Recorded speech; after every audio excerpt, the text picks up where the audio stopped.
Okay, let me start today. We have to talk about the chapter number first. The name is the matter in our surrounding. Clear? You know very well that you have to not study this chapter in very broad manner because it is a reduced portion. But here you will start this chapter for your better knowledge about this chapter. Clear? So first, matter in our surrounding, we have to talk about that. In this chapter, the matter is classified on the basis of the physical classification, that is the 5 types: solid, liquid, gas, Bose-Einstein, condensate and plasma state. Clear? That means we have to talk about these 5 points in this unit or in this classification.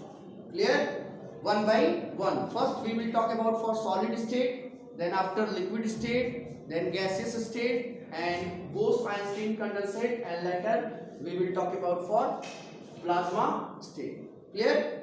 So first question is that what is the definition for the matter? You know very well that matter, anything which occupies, anything, the definition are also given here. Matter, anything which occupies space, has mass and offer resistance is known as matter. Clear?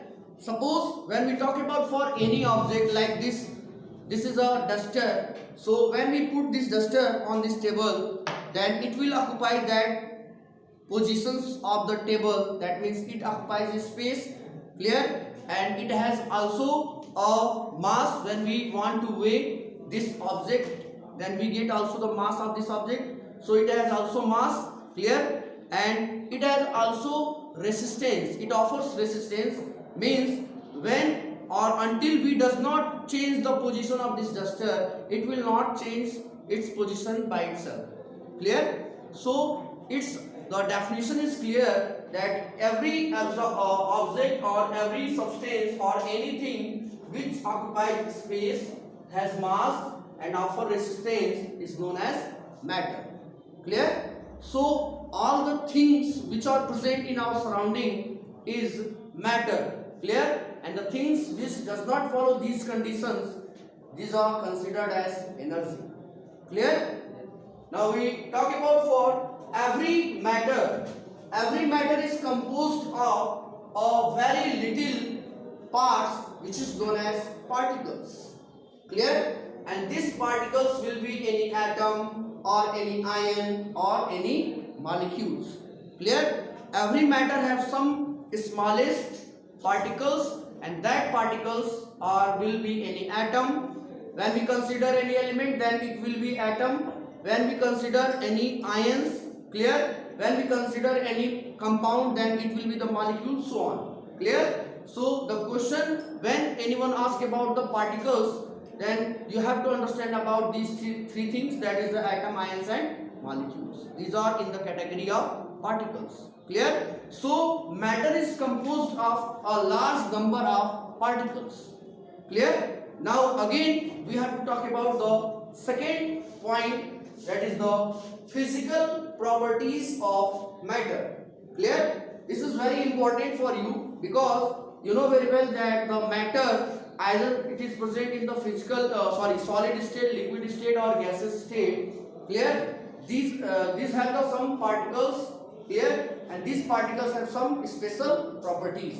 Clear? So first of all we have to know about what is the physical properties of the particles of the matter. Clear? The first point is given here. The particles of matter have some empty spaces. Clear? The particles of matter have some empty spaces. Then how will you clear or how will you explain this point in your view? Suppose you have to explain this point, that is the particles of matter have some empty spaces. You will take a beaker and put up to 100 ml water in this beaker, and also add some sugar, a pinch of sugar into it, and stir the sugar dissolve in the water with the glass rod. Clear? Then we get the sugar solution. Clear?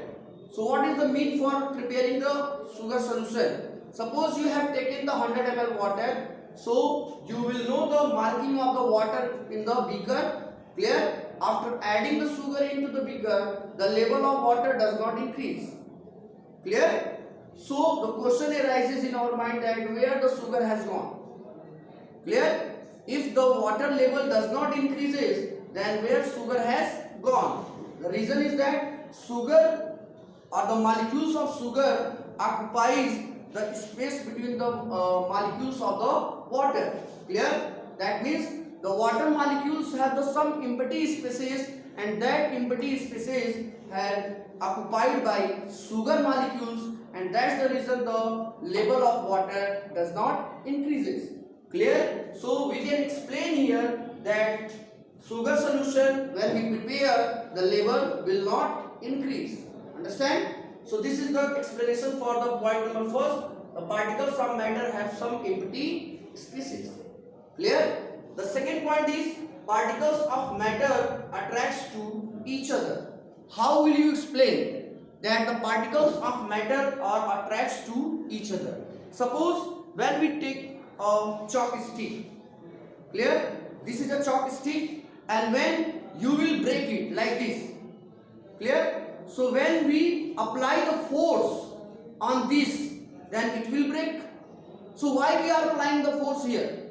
Because the particles which are present in the chalk have some attractions, and we want to break that attraction. Clear? And this is the reason that the chalk will break.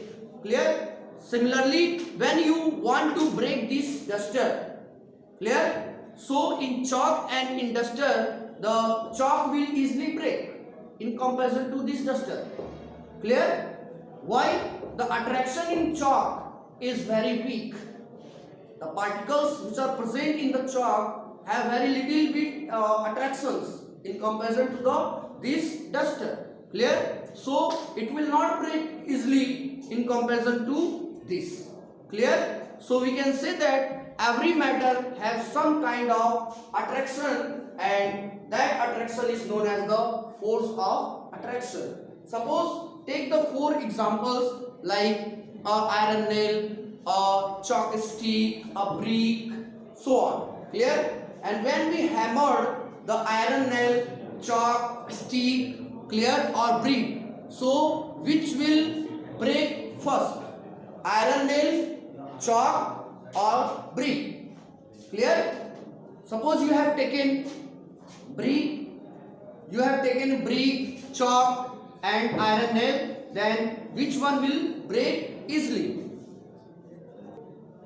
Okay, suppose when we take the 4 examples or 4 objects, clear? That is the chalk stick, clear? Iron nail, brick, clear? And plastic, and hammer these all the objects one by one. Clear? First we hammer the chalk stick, then iron nail, then brick, and later on plastic. So out of these 4 objects, the chalk stick will break easily and the iron nail will not break easily. Clear? So the force of attraction in case of chalk is very weak. Clear? In comparison to the force of attraction between the particles of the iron nail. Clear? So you have to remember this point that every matters or the particles of matter have some kind of the attractions, and that attraction is known as force of attraction. Clear? So we can say here that the particles of matter are attracts to each other. Clear? Now third one, the particles of matter have some motions. How will you explain this point that the particles of matter have some motions? Suppose when we light a candle or agarbatti in one corner of the room, then the smell of that incense stick or agarbatti will spread all over the room. Clear? Why? The particles which are present in the agarbatti or incense stick are in a motion. clear, and due to this it will diffuse in the atmosphere or in our surrounding, and that's the reason that we can say here that the particles of matter have some motions.